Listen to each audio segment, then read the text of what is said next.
All right, here we go. Hello, and welcome back to my drawing journal for June 2023. As always, my name is Freddie, and this journal will cover weeks 23 to 26. This one might be a bit of a short one. I went ahead and did some quicker drawings to get some ideas rolling. So, to start, we'll go to week 23, Angel's Reach. As I mentioned in my other journal, the goal of this was to show Marley's typical appearance in angel form. Marley has always been a character that gets changed almost every time I end up drawing her.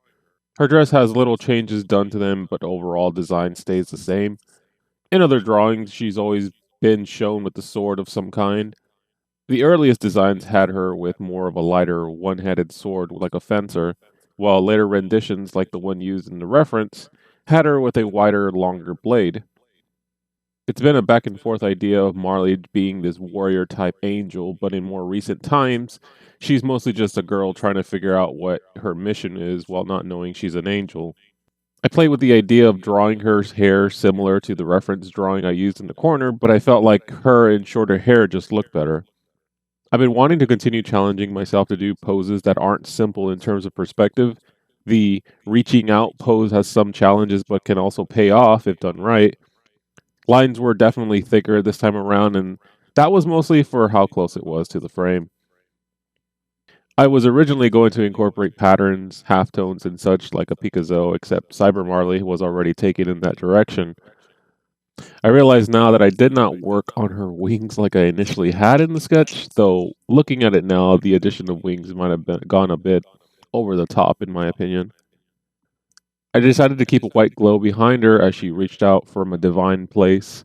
I played around with colors and shading, but ultimately decided on a harsher color scheme. I just really like vibrant colors. I was happy with how this one turned out.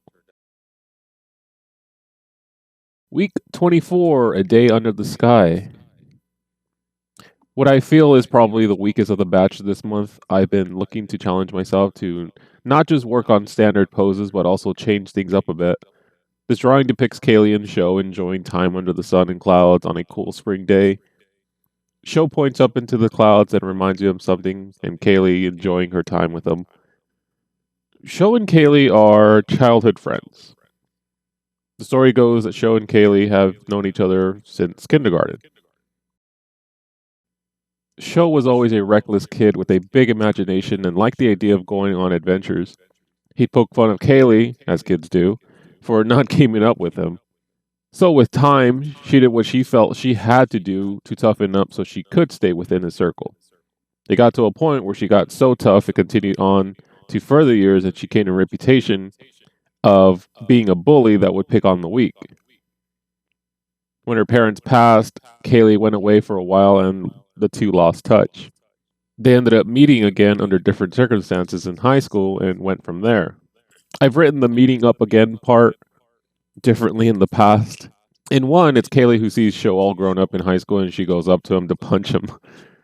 There was a different one where she sees him and it brings back a lot of feelings that she had that she couldn't express in the past. There was another where Kaylee went to his home and Sho didn't recognize her because she looked so different. And she plays it off like they don't know each other, giving her a chance to get to know him all over. There was even one version where Kaylee died very early in the story, but that only ended up killing other stories surrounding her. Sho's design in this is still the old one I've used before. I've yet to take some time to refine him. There's another drawing of him, Kaylee, and Zai that I wish to do, so I hope to do so by then. Overall, this one felt simple and rushed. The background was nothing to boast about. Also, don't look, but I forgot Kaylee's eyebrows. Oh well. Aside from that, I thought it was cute concept for the two. Week 25, Nikki Redux. This one has a story to it. In my class growing up, there was this girl, Nicole. She was once the new girl in 7th grade, but was quickly accepted into the cool kid circle. We all know the one. Every school has one. The football players, the cheerleaders, the overachievers, and so on. Growing up, I was not a confident person. I stuck to my tiny friend group most of the time, and they were who I hung out with 90% of the time. In high school, I knew the cool kids because most of them I had in classes from previous grades. They mostly just knew me as someone who probably did his homework and got good grades. I was the nerd who also played a lot of video games. I guess there was an understanding there. By the time high school rolled by, I felt like we were like oil and water, or that's how I perceived it, anyways. See, I never got to meet or talk to Nicole, even though I always wanted to, and I knew of her since 7th grade, but I was mostly afraid to just say hi. I didn't have a crush on her, I just couldn't bring myself to do it. That is until my friend Ismail, who we called Smiley, said he had her on Instant Messenger. Whatever it was that compelled me, I told him to give me her email. So he did. I got her email that I could use to I am her.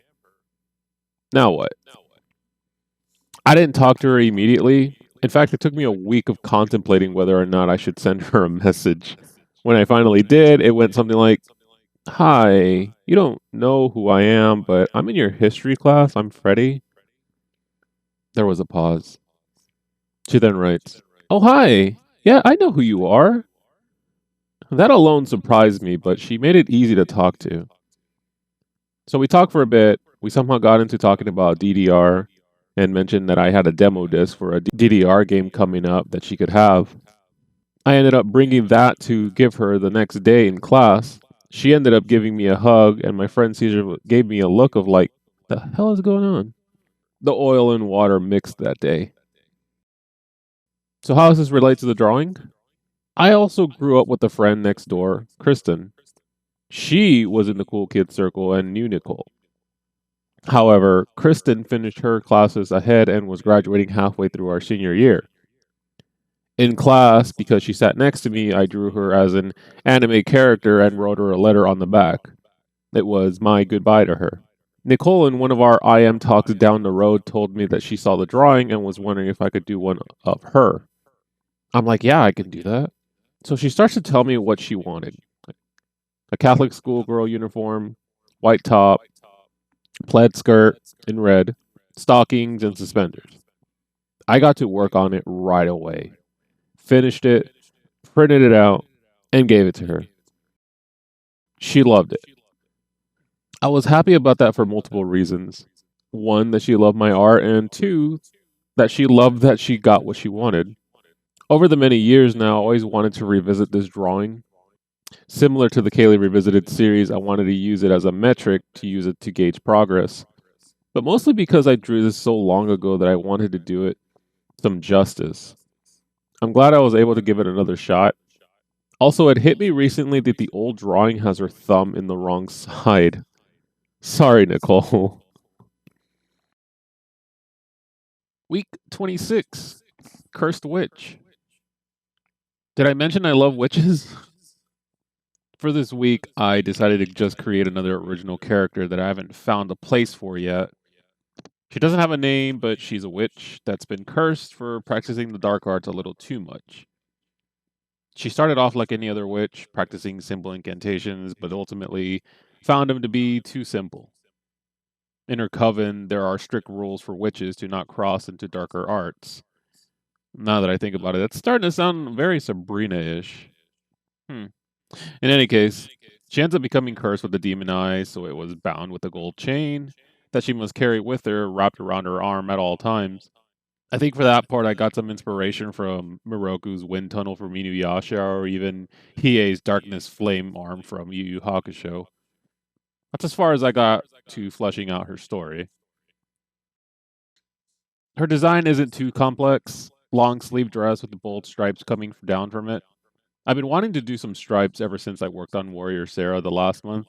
Looking back, I should have done the hat with bold stripes too, but that will be for next time I draw her. I talked to my friend Julie about it, and she suggested an extra layer for her hair. It was a really good suggestion, and it helped. Not only that, but it also made me see how much the colors were blending into one another. I went back and adjusted most of the drawing to be a bit more vibrant. I thought the bolder colors made it pop more this way, having everything closer to purple than it is to gray. In the end, it felt like she was a good addition to many witches I've drawn in the past. I'll definitely revisit her sooner than later. Week 27 preview. is Sandrine LT. This one I've been wanting to redraw again for a very long time. I'm already liking the concept I put together. This month felt a bit off to me, mostly because there have been some health scares happening and my own health took a dive for a bit. Regardless of how simple I felt some of these were, there are still something to be proud of with them. I don't think there's anything wrong with doing simple drawings from time to time, but I do want to continue pushing myself. It's been 6 months so far, and there are 6 months left to go. Some goals I want to accomplish are incorporating multiple characters more often to tell the story, refining my coloring style, and working on more backgrounds. 26 down, 26 to go.